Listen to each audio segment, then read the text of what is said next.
Hi, this is Larry London. Welcome once again to Border Crossings. Today we have a special guest. This is not his first time on Border Crossings. This is his second time appearing on the show, although it's been a minute since the last time he was here. I'd like to welcome AJ Croce to the show. Welcome, AJ. Hey, thanks, Larry. I appreciate it. Now, let me ask, first off, right from the get-go, what does AJ stand for? Adrian James. Adrian James. And obviously, the name Croce is familiar around the world to millions and millions of people who are your fans and were fans of your father's. And you have embarked on a tour that you've been calling the 50th Croce Plays Croce 50th Anniversary Tour. Yes. And is that still going on right now? It's going on as we speak. I'm here in Wilmington, Delaware tonight at the Grand Opera House. It's beautiful. You can see it behind me, maybe, if you're tuning in on television. Right. And and we'll be going on and off through the summer, and then the fall we pick up and finish this 50th anniversary tour in the fall. It's going to be a lot of fun. Mm-hmm. It looks like a beautiful venue. It is. It's gorgeous. But okay, so your father passed away in 1973. You were 2 years old at the time. Yep. Do you have any memories of Dad at 2? Well, the way it's been for me, because of all the photos and a little bit of video, family footage, and the stories, it all blurs together. And it's hard to tell what is an actual memory and what's been just sort of been in my head because of all the photos and images and music and everything that went along with it. Mm-hmm. I feel pretty confident I can say that he's still very much a part of my life. Obviously, yes, of course. But let me ask this. I mean, do you feel pressure being the child of a very famous singer? I mean, there's a lot of them. Bob Dylan's got a son who's a lead singer of a band. There's many, many people who kind of shy away from their relationship to their famous parent. But of course, I did for many, many years, almost 30 years of my touring career and recording career. I did my own stuff. I felt like working behind the scenes with my father's catalog was the best way that I could contribute to it. And but sincerely, it was just an organic thing that happened, and the stories are a huge part of it, and not just the stories of how he wrote the songs, but the stories that he shared with the audience, the storytelling aspect of this show. All of the music, it was an organic thing. Obviously, I came up as a piano player, playing jazz and blues and rock and roll and stuff like that.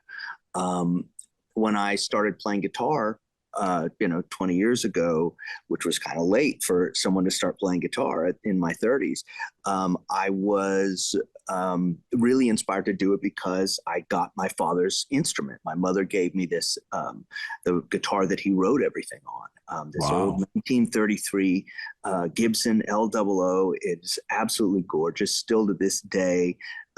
It's, has a beautiful patina and the crackle finish. It is an amazing instrument, and it sounds so great. And so, people can check out my Instagram and stuff where I show it off a little bit. They can see what it looks like and how it sounds a little bit. I've used it on records. My father never recorded with it. It was simply something that he wrote on. He wrote the first 2 albums on it, Don't Mess With Jim and Operator and Time in a Bottle and Leroy Brown. They were all written on that guitar. So it was inspiration to learn the music, and it all just came organically from there. And you have a new album, I believe, which is a 3-album set, 3 CDs. I guess maybe they're on vinyl too. I saw 3 LPs. Yep. So yep, absolutely. And what's that called? Amazing. This a definitive Jim Croce collection, which BMG has released with us, and it is really, really good. I've been wanting to have the 3 original albums together and available independently for so many years. I can't even tell you. And they've just been so amazing at making sure this music is still available. And I'll tell you something else that, they do this Dolby Atmos that you can hear, for example, on Apple Music. It is spectacular. You can hear, you're turning your head and you're hearing the guitars separated in this beautiful, beautiful way. And that hearing those mixes as they were doing them one at a time just blew my mind. So for me, it was really fun too. I imagine that, because I'd heard that the Beatles really perfected the stereo sound, and that would be Apple Records. But yeah, that would be many, many moons ago. This is, different Apple. Oh, different Apple Records. Yeah. Oh, interesting. Apple as in iPhone Apple. Is that what you're talking Yes, about? yeah. Okay. Apple, yeah. iTunes, yes. We've got AJ Croce as our guest if you're just tuning in. If the name Croce sounds familiar, it should, because his father, the famous Jim Croce, left us quite a collection, quite a catalog of hits. And just looking down the list of songs, Time in a Bottle, Bad, Bad Leroy Brown, Operator, You Don't Mess Around with Jim, and the list goes on and on. Do you have a favorite song of Dad's? No, I don't. Really, music to me is always about emotion. So it's about the mood that you're in. You wake up, one morning and you feel like listening to what do you have on your shirt? Wild Things. So you're listening to the Trogs in the morning, and then and you wanna hear something else in the afternoon. Music is so much a part of our mood as humans that it's impossible for me to have a favorite of anything in this. It's really about the emotion of the moment. Right. And of course, performing this music is such a gift. Honestly, it is such an amazing thing to be able to affect people. It's emotional. People are very emotionally moved by my father's music, but also by the fact that I'm performing it, because it really comes alive.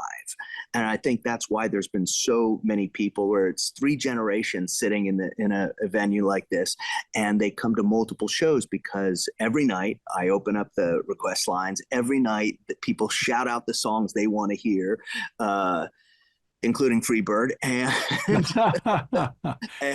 but you play what you want anyway, right? You got your set list. I play with. No, I don't. I legitimately follow what they want. Wow. And every night is different. That's why people are coming to 3 and 4, shows around the country, because of that exact reason, is that they decide a lot of the show. And so, yeah, there's a framework. Obviously, I'm going to play the hits, of course, but beyond that, there's the audience has a great deal to do with what we're going to play in an evening.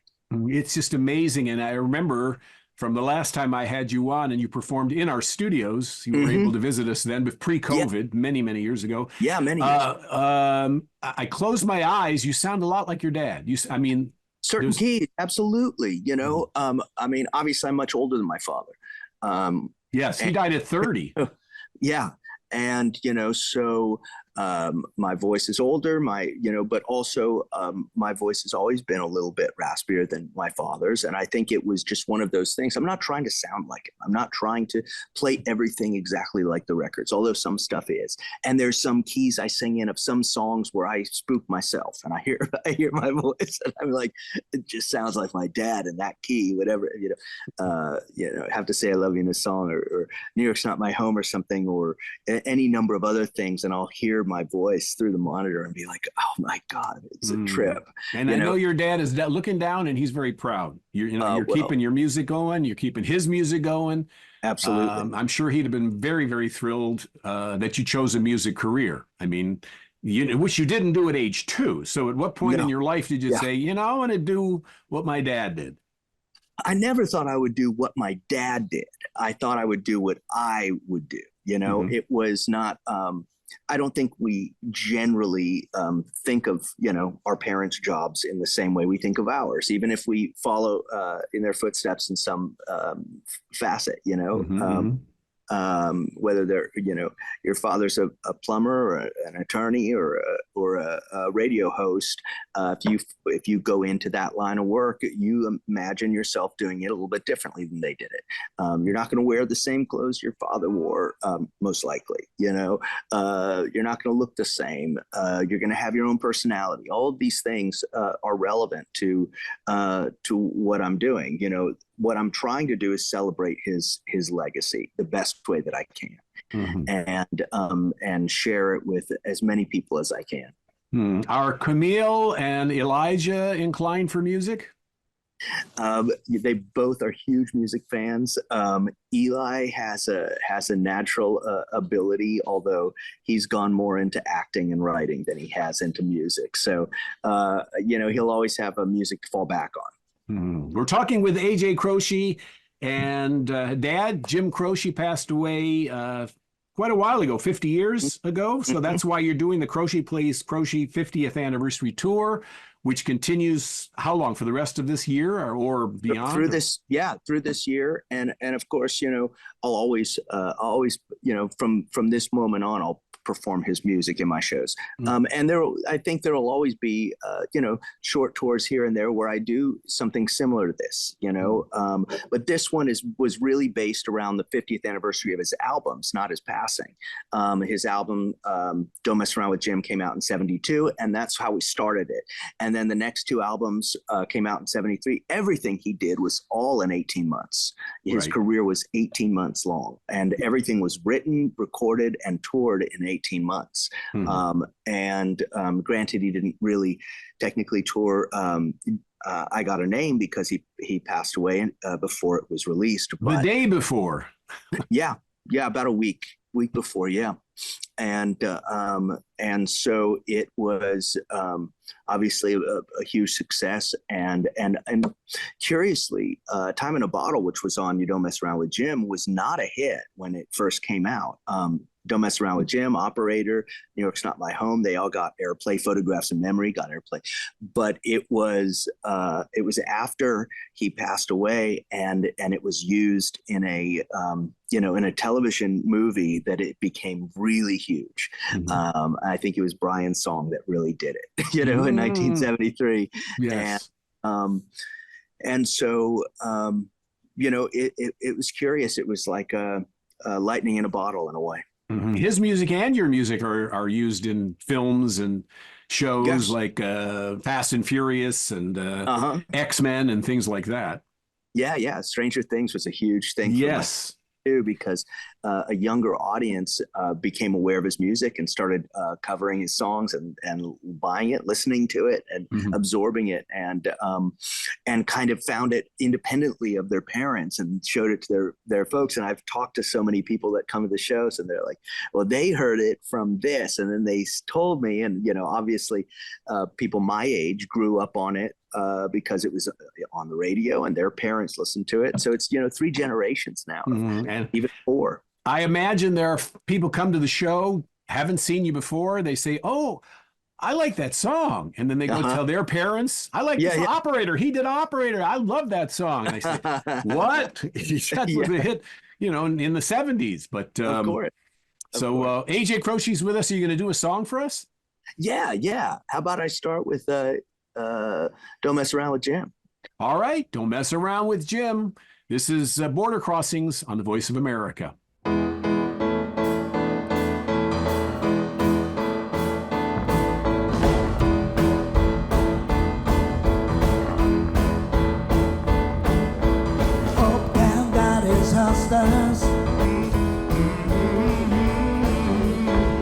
Yeah, Big Jim got his hat.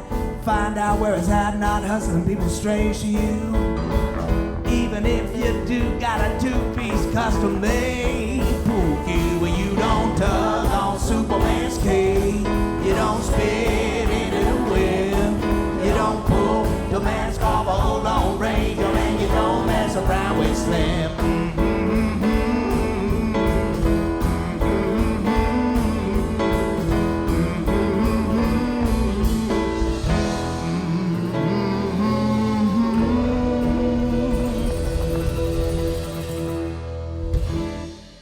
Border Crossings here on the Voice of America. Don't Mess Around with Jim. Jim Croce, the man who originally put that song on the radio, but his son AJ's with us today, keeping his music alive, keeping his dad's music alive, which is wonderful. I'm sure that that this is a special time in your life to be able to be on stage doing dad's music the way you want to do it, reversioning it, making it contemporary and relevant. And at the same time, you're performing for a cross mix of fans, his fans and your fans. Absolutely, absolutely, and it's been amazing. You know, I think initially when I was young, I think it was a scary thought to do as music. First of all, I didn't think there was the integrity in just jumping in and playing his music. You know, I felt like I needed to prove myself, and it was just a natural progression, having worked behind the scenes, working his catalog and making sure that new generations of people heard the music, that this came about in such an organic way. Honestly, it's just been a lot of fun. And where is the most unusual place that you got inspiration for a song? Wow. Man, that's a good question. I don't think I've ever been asked that question before. Good, I got one. Yeah, yeah. You get a point for that, Larry. Yeah, it's not easy to do.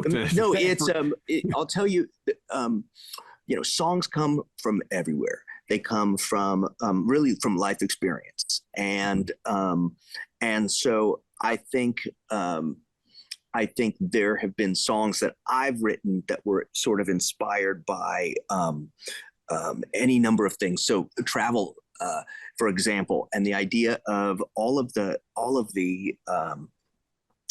airports that I go to, and all the airport codes, and how the airport codes rhyme if you put them in the right order, and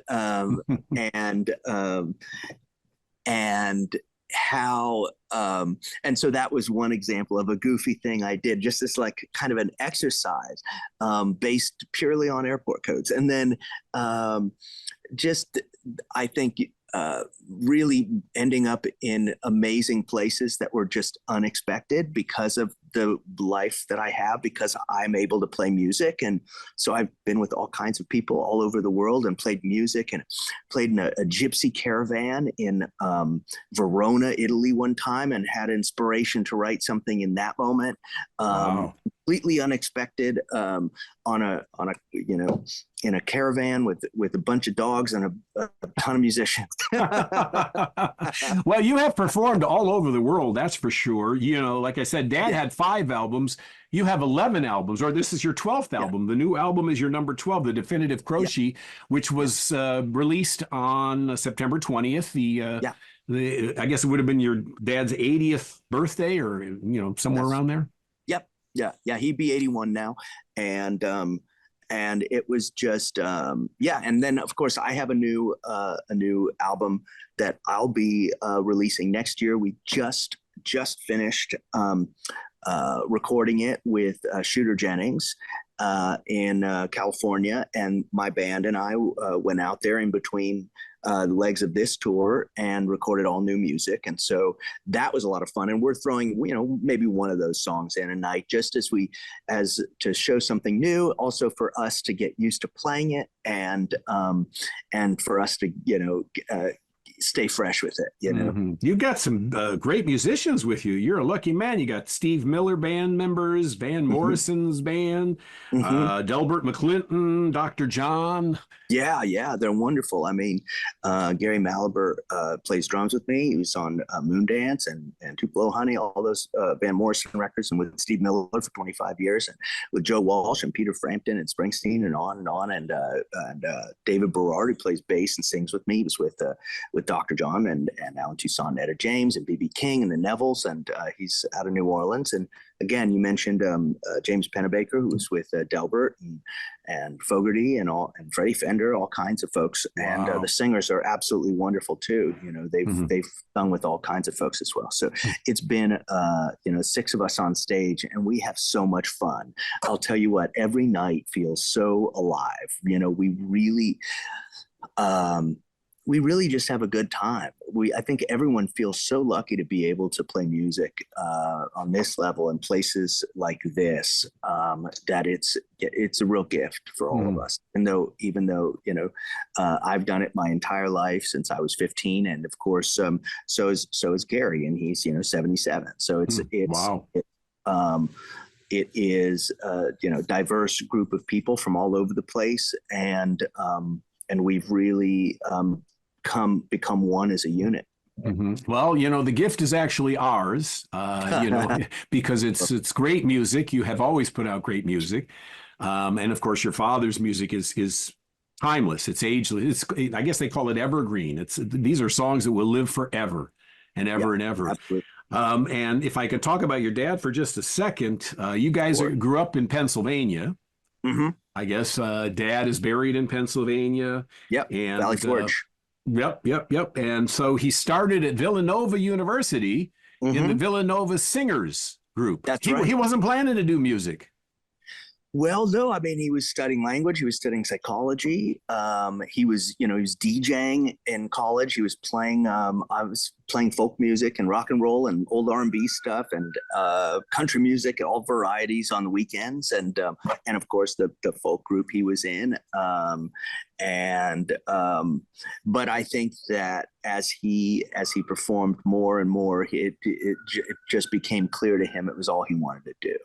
And in 1964, after graduating from Villanova, he was part of a group that went overseas as like ambassadors of goodwill in the Johnson administration in '64, and played all over the Turkey and the Middle East and North Africa, and I think that was something that really inspired him to want to do it full time. Being able to reach people from other cultures and with completely different life experiences inspired him to want to really dedicate his life to it. Well, you have had the chance to work with some very big, well-known, respected names in the business: B.B. King, Ray Charles, Willie Nelson, Neville Brothers. I'm going to ask you another one of those gotcha questions. If you could pick 3 artists, dead or alive, to collaborate with, who would your 3 be? Wow. I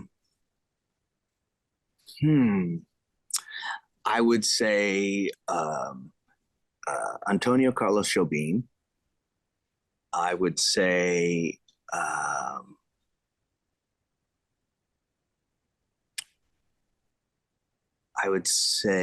Mozart. Wow. And I would probably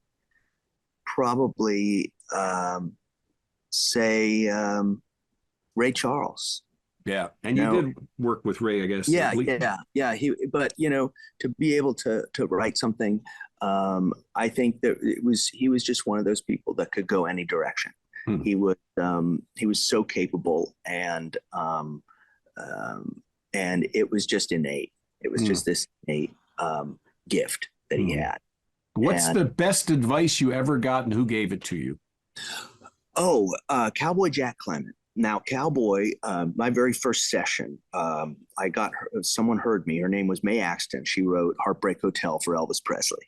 And was she married to Hoyt, her sister or something? She was Hoyt's mother. Oh, yeah. Oh, okay. And she heard me play, and I was 17, and she called up Cowboy, who was the producer at Sun Records. He's the guy that produced $1 Million Quartet and all that stuff. All those great artists on Sun Records, Elvis, and Jerry Lee, and Roy, and Johnny Cash, most notably, for 50 years. And then he called me up and had me come down and to Nashville from California, where I lived when I was 17. And I walked in, and it was Elvis's band sitting there on the couch. That was Jerry Lee walked out. I didn't know I was filling in for Jerry Lee Lewis. I mean, this was a freaking like my mind was so blown. And he gave me Cowboy Jack's 10 songwriting tips. And I think they have remained, at least several of them have remained some of the best advice that I could ever get. For example, write the best song you can. Okay. But that was followed by write the worst song you can.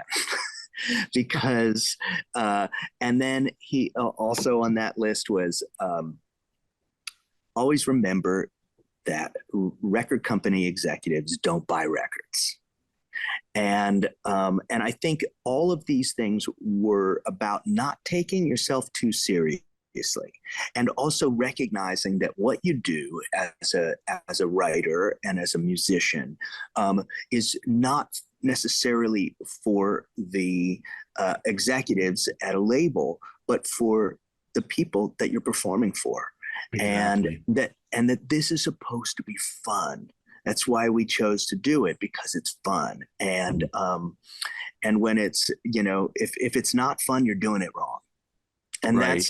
that's really the most important advice I could get, is that if it's not fun, you're doing it wrong. Of course, I wrote a lot with Leon Russell, and if you don't mind, maybe I can play that song for you. Oh yeah, I'd like to hear that. What's that one Okay. called? That's called "Rolling On," and I recorded this in New Orleans, and it was produced by a guy named Alan Toussaint, who was one of my heroes. He wrote so many great songs, and you probably heard "Southern Nights," which Glenn Campbell covered, and "Yes You Can," and "Ya Ya," and all these things. "It's Raining" for Irma Thomas, and songs for Lee Dorsey. And he was just a legendary producer, songwriter, piano player, artist, and a friend, and a truly gifted man. And some of the lyrics back in those days, like "sitting on a ya waiting for," it's like, Yeah. and it became a hit. But I know. I know, but you think about some of the James Brown lyrics, and you're like, well, sometimes it wasn't about what he was saying, but how he said it.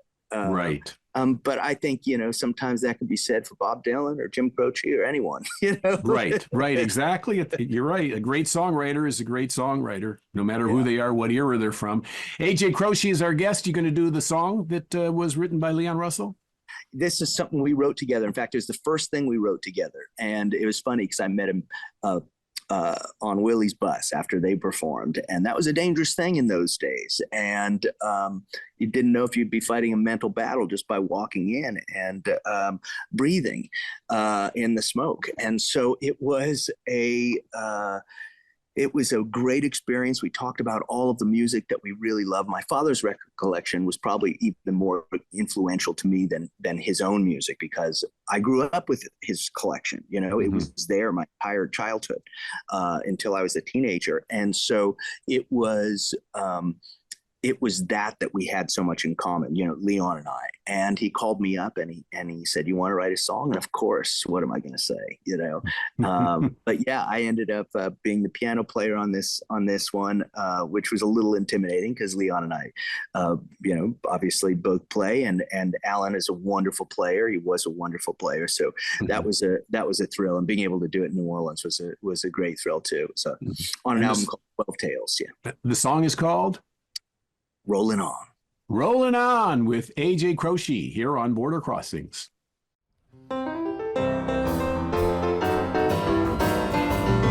Howling everywhere, no one's going down. Lost inside the memory of this lonely town. Well, there's so many things that can make a man feel this way. Don't give up, I tell you how you've got to play. Well, keep rolling on, I keep rolling on. Oh, the world may change, but life keeps rolling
Border Crossings. It's AJ Croce, and we were just watching one of AJ's favorite songs to do, a song that he co-wrote with Leon Russell.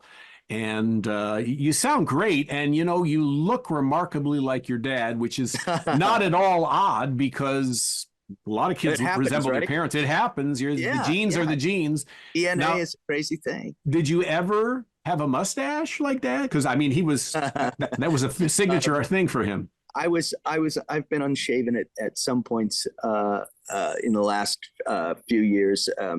I was unshaven during lockdown, during the pandemic and all of that. But I'll be honest, most of the time, most of my life, I've been pretty clean shaven. So it was purely out of laziness. Does your mom tell you, or did your mom tell you about things that you inherited from your dad that you didn't even realize? Oh God, yeah. You know, my laugh, my storytelling, the way I walk, you know, all of these different things, you know. Wow. And I think that, you know, my father's brother, Rich, he passed away last year, but again, I think he saw it in me as well. And all of the family members who knew him so well, they saw it in me from a young age. And I think it was, you know, it's curious. We pass that stuff on, you know, we pass it on to our kids, and it's just natural. That's how it works, right? Do you still communicate with Dad? Do you still see him, think about him, talk to him? I think it's for me, you know, his presence is always relevant to me because not in a ghostly fashion, an eerie fashion. Sure. It's just in a very real way that, you know, his music is present and his memory is so present in the minds and thoughts of so many millions of people, and all of the folks that write to me daily on social media, and all of the people that connect have been connected to his music and to mine, that really see this fact that because his music is alive, he's alive. That's great. That's really great. Well, AJ, you're having fun, I can tell. Can you do another song for us? Sure. Yeah, I'm going to play something by someone else right now, and just have my way with it, if you don't mind. It's a thing by Billy Preston I recorded for the last album I did, which was an album of cover songs that I played as requests at different gatherings at my house. It was an album called By Request. And this is Nothing from Nothing. It goes something like this. Wow. Here's AJ Croce.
AJ Croce is our guest.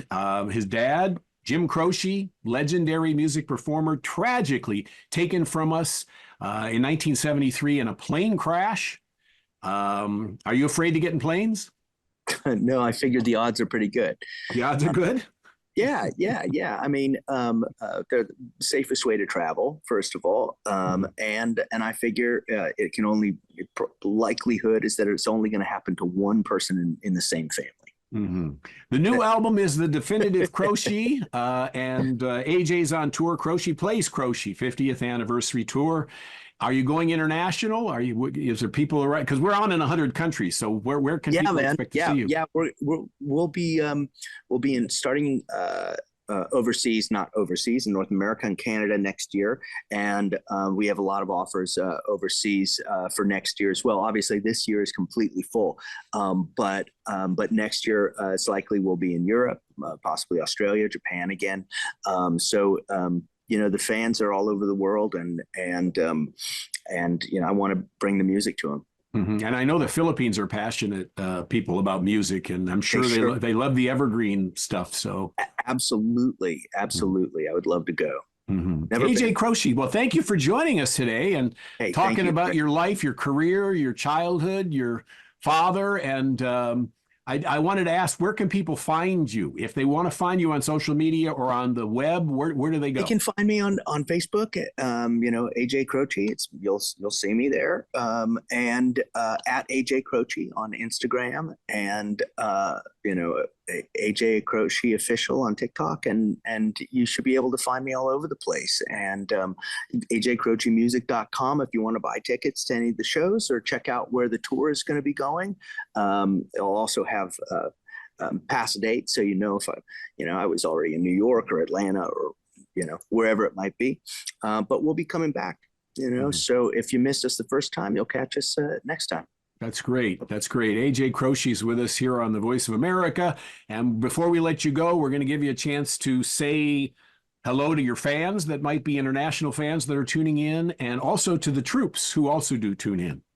Wow. Well, I want to thank everyone out there who's serving. Thank you for your service. Of course, I appreciate it. My band appreciates it, and all of America appreciates it. And to all of the fans out there that are tuning in from around the world, this is a real treat to be able to spend a little time with you. Thanks for tuning in. Thanks for listening to the music, and I hope to see you in concert. Well, we hope to see you in the studio once we, when you go on tour. If you come through DC, let us know. We'd love to. I would love to. We'll be back. All right. Great. AJ Croce, our guest here on Border Crossings. Thank you so much for watching. This is VOA TV.